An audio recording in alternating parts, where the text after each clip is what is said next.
ආයිබෝවන් හැමදෙනාටම උපකාරක teacher YouTube නාලිකාවේ දෙවෙනි පාඩම් මාලාවේ වර්ඩ් මෘදුකාංගයට අදාළව අපි අරගෙන එන 8 වෙනි පාඩමත් එක්කයි ඔබ මේ රැඳිලා ඉන්නේ. ඉතින් අපි මේ වෙනකොට වර්ඩ් මෘදුකාංගයේ හෝම් ටැබ් එකේ නේද? ඉතින් දන්න හෝම් ටැබ් එක ක්ලික් කළාම පස්සේ දිගහැරෙනවා රිබන් එකක්. ඒ රිබන් එක ඇතුලේ තියෙන සියලුම ටූල් කතා කළා. ඒවා අභ්‍යාස කළා. පුරුදු වෙලා ඉන්නේ. දැන් ඔයාලට තනියම යම් කිසි දෙයක් කරගන්න පුළුවන් තැනක ඉන්නේ. ඉතින් අදින් පස්සේ අපි යනවා insert කියන ටැබ් එකට. තව ටැබ් එකකට යනවා. ඒකේ ගොඩක් දේවල් ඉගෙන ගන්න දේවල් තියෙනවා. අපි මේ වෙනකන් කතා කළේ Word document එක ඇතුලේ ටයිප් කළා. ඒකේ ඇතුලේ වෙනස්කම් කළානේ.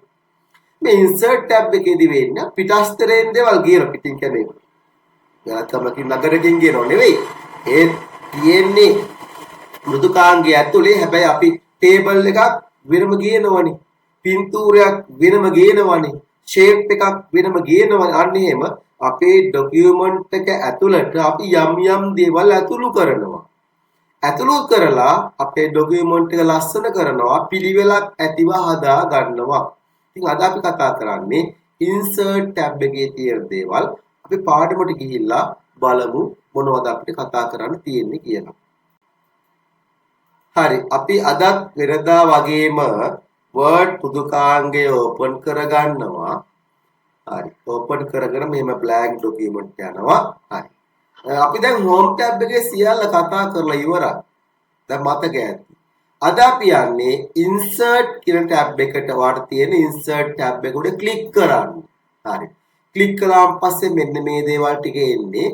සමහර අය නම් සමහර දේවල් කතා නොකර අතහැරලා දානවා.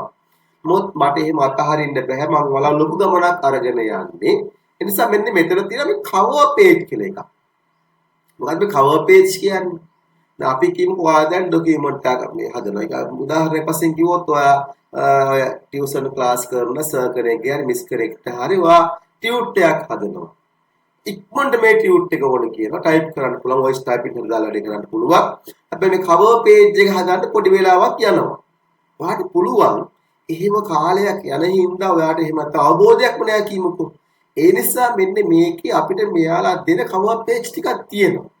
මේ cover page එකක් අරගෙන ඔයාලට පොඩි වෙනස්කම් ටිකකට භාජනය කරලා ඒක භාවිතා කරන්න පුළුවන්. හරි අපි ඒ වැඩේ කරමු.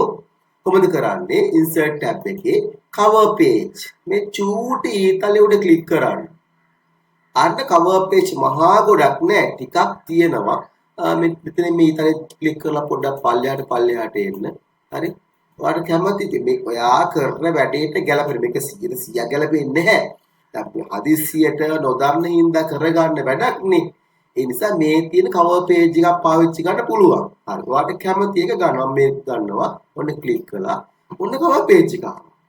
අපිට අර his document එකට cover page එක දැන් ඇවිල්ලා තියෙන්නේ. දැන් ඔයාලට තියෙන්නේ දැන් මේ ඩිසයින් ඔයා කරගන්න ඕනේ නැහැනේ. දැන් ඔයාලට තියෙන්නේ මෙන්න මේ තැන් වලට අවශ්‍ය දේවල් දාන්න. මේකේ පාන ඔකයින් කරලා දාන්න. දැන් document title එක. මෙතෙන් ඔයාගේ ටයිටල් කියන්නේ ඔයාගේ ડોකියුමන්ට් එකේ ටයිටල් එක දාන්න. මම දාන්නම් මේක ශ්‍රී ලංකා කියලා. හරි. ශ්‍රී ලංකා කියලා දැම්මා. අර වෙනස්කම් ඔක්කොම කරන්න පුළුවන් සිලෙක්ට් කරන්න. ඔයාට home tab එකට ගිහිල්ලා ඔයාට ඕන ෆොන්ට් එක දාගන්න පුළුවන්. bold කරන්න පුළුවන්. මේක විශාල කරන්න පුළුවන්. නේද? කුඩා කරන්න පුළුවන්. ඊට පස්සේ ඔයාට ෆොන්ට් කලර් එකත් ඒ සියලු වෙනස්කම් කරන්න පුළුවන්. අර මෙයා අපිට කරන්නේ චූටි ආකෘතියක් දෙන්න එක විතරයි. වර මේකේ වුණත් මේකේ මේ පාට හොඳ නැත්තම් සිලෙක්ට් කරලා මේ තම ගන්නලා නැහැ. ෆෝමැට් වලට ගියා. ඔයාට සේව් ෆිල් එක වෙනත් කලර් එකකට මාරු කරන්න පුළුවන්. හරි. ගැන්නුව අපිට මේක වඩ කරන්න ලේසි. හරි. මේ විදිහට මේකේ පාරවත් රයිට් ක්ලික් කරලා කට් කරලා දාන්න. හරිද? මේකත් එපා නම් රයිට් ක්ලික් කරලා කට් කළා.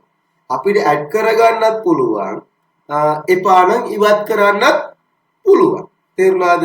මම කිව්වේ අර insert tab එකේ තියෙන cover page එක අපිට හදිසියකට දාන්නේ නැත්තම් මෙහෙම එකක් අරන් මේක ඩෙවලොප් කරලා ගන්න පුළුවන් කියන කාරණය. තේරුණාද? හරි. අපි ඒක සම්පූර්ණයෙන්ම කරලා දාමු. හරි. අදහසක් ආවනේ.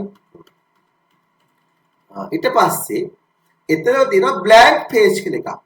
මම ඡේදයක් ටයිප් කරන්නම්. සමානයි RAND වරාන් ඇරියා ගන්නවා එන්ටර් කළා. දැන් මම එක පිටුවක ඉන්නේ. මට තියෙන එක පිටුවයි. පේනවද? මම දැන් ඒක තනි පිටුවක ඉන්නේ.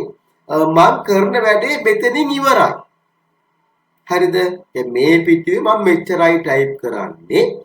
ඉතුරු ටික මම ටයිප් කරන්න ඕන අලුත් පිටුවක. දැන් ඔයාලට බ්ලැන්ක් පේජ් එකක් ඕනේ නේද? මෙන්න මේක හොඳට අහගන්න. මේ වරදින තැන් ගොඩක් වැරදිලා බේර ගන්න බැරි වෙන තැන්. ඔයා බ්ලැන්ක් පේජ් එකක් ගන්න යනකොට ඔයාගේ කර්සර් එක තියෙන්න ඕන ඔයාගේ ඩොකියුමන්ට් එකේ අවසානයේ උන වැදගත් ට්‍රික් එකක් මේක. ගොඩක් අය මේක හත් පොලේ ගා ගන්නවා.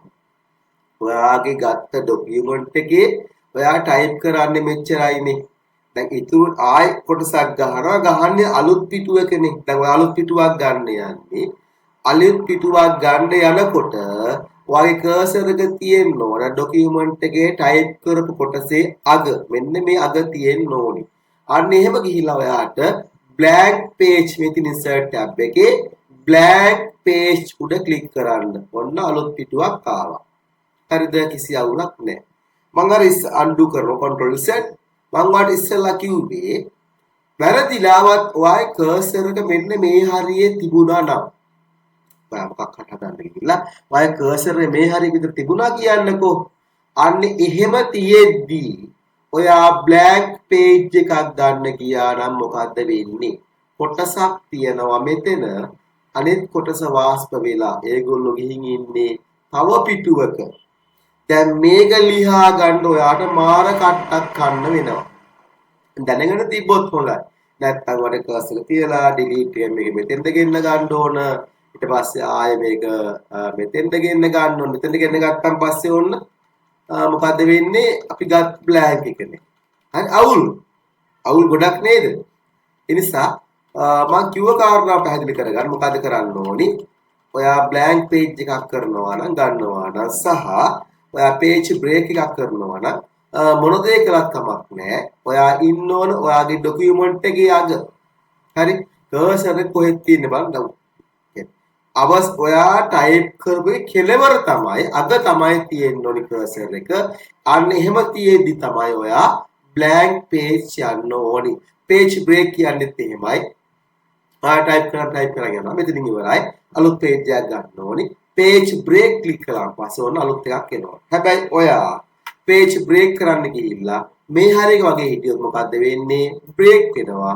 break වෙන්නේ කොහමද? එතනින් එහාට කෑල්ල පල්ලෙහාට දාගෙන. එහෙම ගන්න ඕන වුණොත් එහෙම ගන්න. ඒ කියන්නේ ඔයා දැන් ටයිප් කරලා තියෙන්නේ මෙතනින් මෙහාට කොටස යන්න ඕන.